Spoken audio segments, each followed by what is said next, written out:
안녕하세요. 경기일보 정치부 이광희 기자입니다. 포스트 코로나, 일상 회복, 내년도에 참 바쁘고 할 일 많은 한 해가 될 것 같죠? 그래서 오늘은 내년도 경기도와 경기도 교육청의 살림을 책임지실 김달수 예산결산특별위원장님을 모시고 오늘 다채로운 이야기를 들어보는 시간 갖도록 하겠습니다. 김달수 예산결산특별위원장님 소개부터 듣고 저희가 진행하도록 할게요. 안녕하세요, 위원장님. 예, 안녕하세요. 경기도의원 김달수입니다. 고양시 선거구, 고양시에는 10명의 도의원이 있는데 제가 제10선거구의 도의원입니다. 저희가 긴장감도 풀 겸 또 아이스 브레이킹도 할 겸 어떤 선택을 하느냐에 따라서 이제 가치관과 정치 철학을 알 수 있는 밸런스 게임을 시작해 보도록 하겠습니다. 나는 고양시를 지역구로 둔 의원으로서 고양이를 좋아한다. 예, 고양이 좋아하죠. 오. 상징적인 동물이니까 우리 고양시. 고양시의 고양이 캐릭터 이름을 알고 계신가요? 고양. 나는 가끔 고양 지역구에서 수원, 경기도 의회죠. 경기도 의회가 위치한 수원으로 오기 귀찮을 때가 있다. 예스 월로 하나, 둘, 셋. 예스죠.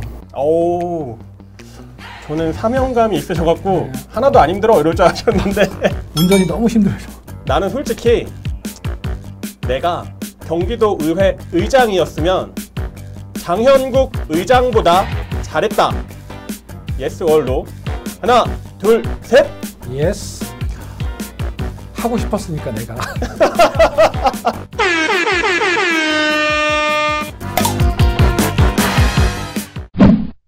코로나19를 극복해야 하는 중차대한 시기에 경기도 살림을 꾸려야 하는 중책을 맡으셨어요.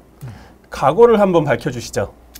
예결특위위원장이 좀 책임감이 이게 막중하기도 하고 무거운 자리거든요.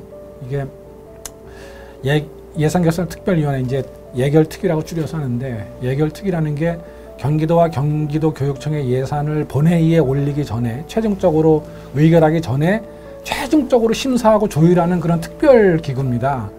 그러니까 개별 상임위원회가 나무를 본다면 예결특위는 숲을 보는 거죠. 전체를 보는 거죠. 그러면서 개별적인 이런 의제들 또 시기적인 어떤 특수성 이런 거를 다 조망하면서 전체적인 예산의 균형을 조율해가고 조정하는 이런 기능이 이제 예결특위의 핵심 활동입니다. 특히 이제 요즘같이 재난 시기에는 그에 맞는 어떤 예산의 맞춤 배정 같은 게 또 매우 중요하죠. 그러기 위해서는 뭐 집행부와는 물론 12개 그 상임위원회와도 긴밀하게 어떤 일상적인 소통을 해야 하고 협력을 해야 하는 이러한 과정이 또 필요합니다. 이렇게 또 심각하게 그것뿐만이 아니고 이제 그런 소통의 과정뿐만이 아니고 지역사회에는 또 뭐 심각하게 위축된 여러 가지 지역경제 회복 또 민생 안정에 가장 효과적인 예산 배정이 어떤 건지 이런 걸 같이 집행부와 머리를 맞대고 짜야 하는 그러한 책임이 있는 거죠. 그래서 막중합니다. 최근 임시회에서 전도민 재난지원금 등이 포함된 제3회 경기도 추경 심사를 마치셨어요. 아무래도 이게 좀 말도 많고 탈도 많았는데요. 재난지원금을 두고 경론이 오가는 등 심사 과정이 쉽지 않았을 것 같아요. 예. 어떠셨는지 그때 당시 좀 얘기를 해주신다면. 예. 재난지원금에 대해서는 여러 이견이나 논쟁들이 많았죠. 그러니까 예산이 편성되기도 전에 이제 그런 논쟁이 많았는데, 근데 이제 결국 그래도 재난지원금 자체를 반대하지는 않았습니다. 다만 이제 소상공인들이 어렵고 또 코로나로 인해서 오히려 힘든 사람들이 많기 때문에 이런 사람들에 대해서 더 적극적인 지원을 요구하는 과정에서 이제 좀 선별적인 피해 지원이냐, 보편적인 전도민 재난지원금 지급이냐, 이거에 대한 논쟁이 있었던 거죠. 이런 거에 대한 논쟁이 있었던 건데, 의회라는 게 결국 토론과 타협의 공간이기 때문에 이런 당리당략의 정쟁이 아니면 특정한 의제나 어떤 정책을 가지고 토론하는 건 저는 매우 건강한 의정 활동이라고 봅니다. 그래서 토론 과정에서 여러 가지 새로운 시각도 갖게 되고 참신한 대안도 나오게 되니까요. 이번 3차 추경도 그런 면에서 뭐 격렬한 논쟁이 있었지만 어떻든 잘 끝나서 결국 매우 어떤 건강한 심사 과정이었다, 이렇게 나름 평가하고 싶습니다. 오늘 저희가 결정적으로 모신 이유가 될 텐데요. 세 번째 질문입니다. 예결위원장으로서 내년도 본예산 편성 방향성과 특히 주목하는 부분이 있으시다면 어떤 게 있는지 좀 말씀 부탁드리고요.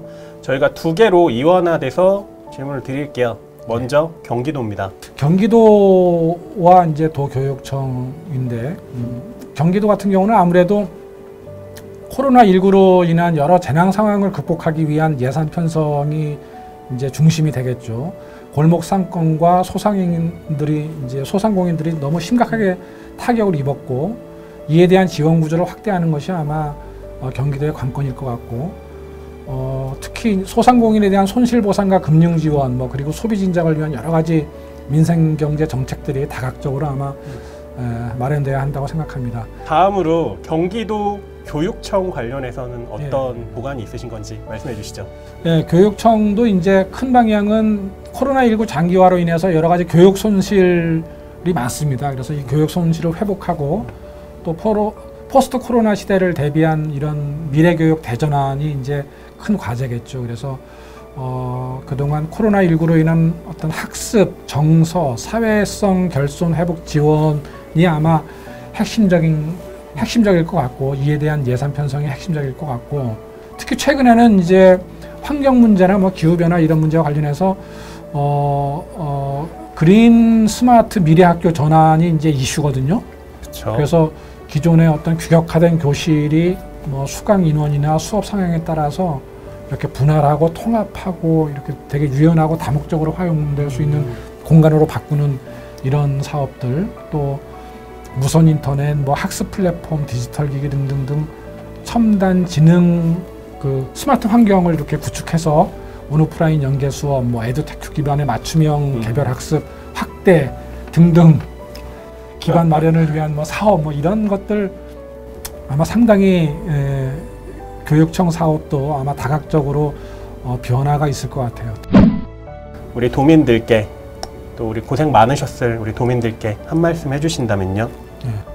도민들이 이제 정치인이나 정치권한테 이렇게 할 말이 많죠. 저희야 특별히 이렇게 할 말씀은 없는데, 다만 이제 그 방역을 위해서 지금 같은 이런 재난 시기에 여러 가지 수많은 불편과 고통을 기꺼이 감내하고 계시고, 또 방역에 적극적으로 협조해 주신 것에 대해서 감사하다는 말씀드리고, 일단 하루빨리 이런 재난으로부터 벗어나서 우리 일상이 회복될 수 있도록 이렇게 최선을 다하겠다는 말씀을 드리고 싶고, 그러기 위해서 여러 가지 제도적인 이런 지원 구조를 마련하고 또 예산을 꼼꼼히 들여다봐서 하여튼 예산의 쓰임새가 헛되지 않도록 최선을 다하겠다는 말씀 드립니다. 네.